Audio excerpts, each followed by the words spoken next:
ವೀಕ್ಷಕರೇ, ಕಳೆದ 20 ವರ್ಷಗಳಿಂದ ಹೆಣ್ಣು ಮಕ್ಕಳ ವಿದ್ಯಾಭ್ಯಾಸಕ್ಕೆ ಆದ್ಯತೆಯನ್ನು ನೀಡಿ ನಡೆಸುತ್ತಿರುವ ಸಂಸ್ಥೆ ಸೆಂಟ್ ಚಾರ್ಲ್ಸ್ ಪದವಿ ಪೂರ್ವ ಕಾಲೇಜು. ಲಿಂಗರಾಜಪುರಂನಲ್ಲಿ ಇರುವ ಈ ಸಂಸ್ಥೆಯು ಕಳೆದ ಹಲವಾರು ವರ್ಷಗಳಿಂದ ಹಲವಾರು ವಿದ್ಯಾರ್ಥಿಗಳಿಗೆ ವಿದ್ಯಾಭ್ಯಾಸವನ್ನು ನೀಡುತ್ತಾ ಅವರ ಸರ್ವತೋನ್ಮುಖ ಅಭಿವೃದ್ಧಿಯತ್ತ ಶ್ರಮಿಸುತ್ತಿದೆ.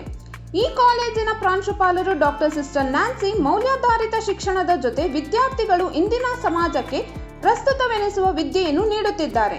ಹಲವಾರು ಚಟುವಟಿಕೆಗಳ ಮೂಲಕ ವಿದ್ಯಾರ್ಥಿಗಳು ತಮ್ಮ ಪ್ರತಿಭೆಯನ್ನು ತೋರಿಸುವುದಕ್ಕೆ ಈ ಸಂಸ್ಥೆಯಲ್ಲಿ ಅವಕಾಶವನ್ನು ನೀಡುತ್ತಿದ್ದಾರೆ.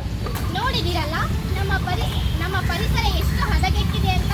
ಇನ್ನು 2024ರ ಪರಿಸ್ಥಿತಿಯೇ ಹೀಗಾದರೆ 2070ರ ಪರಿಸ್ಥಿತಿ ಹೇಗಾಗಬಹುದು ಎಂಬ ಮುಂದಾಲೋಚನೆಯ ಚಿತ್ರಣವನ್ನು ನಾವೀಗ ನಿಮ್ಮ ಮುಂದೆ ಇಡುತ್ತೇವೆ. ಜೂನ್ 5ರಂದು ವಿಶ್ವ ಪರಿಸರ ದಿನಾಚರಣೆಯ ಅಂಗವಾಗಿ ಸನ್ ಪದವಿ ಪೂರ್ವ ಕಾಲೇಜಿನ ವತಿಯಿಂದ ಪರಿಸರದ ಬಗ್ಗೆ ಸಾರ್ವಜನಿಕರಲ್ಲಿ ಕಾಳಜಿಯನ್ನು ಮೂಡಿಸಲು ಹಲಸೂರು ಕೆರೆಯ ಮುಂಭಾಗದಲ್ಲಿ ಬೀದಿ ನಾಟಕವನ್ನು ಹಮ್ಮಿಕೊಳ್ಳಲಾಯಿತು.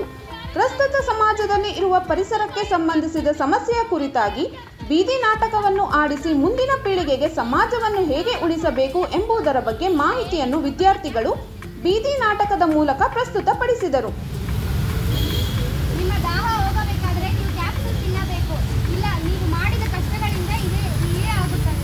ನಂತರ ಘೋಷಣೆ ಕೂಗುತ್ತಾ ಪರಿಸರವನ್ನು ಉಳಿಸಲು ಸಾರ್ವಜನಿಕರಲ್ಲಿ ಮನವಿಯನ್ನು ಮಾಡಿದರು.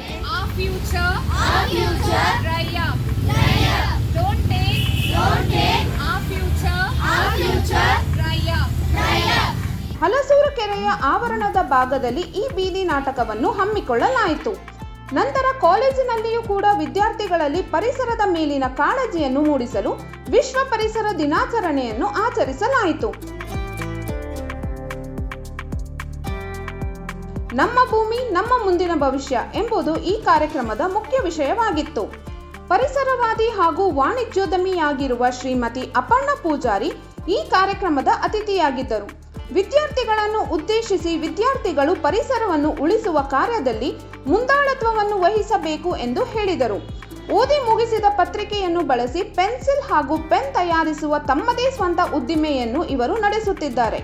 ಕೊನೆಗೆ ಪರಿಸರವನ್ನು ಉಳಿಸುವ ಪ್ರತಿಜ್ಞೆಯನ್ನು ವಿದ್ಯಾರ್ಥಿಗಳು ಮಾಡಿದರು. ವಿದ್ಯಾರ್ಥಿಗಳು ಪರಿಸರಕ್ಕೆ ಸಂಬಂಧಿಸಿದ ವಿವಿಧ ಕಾರ್ಯಕ್ರಮಗಳನ್ನು ಪ್ರಸ್ತುತಪಡಿಸಿದರು.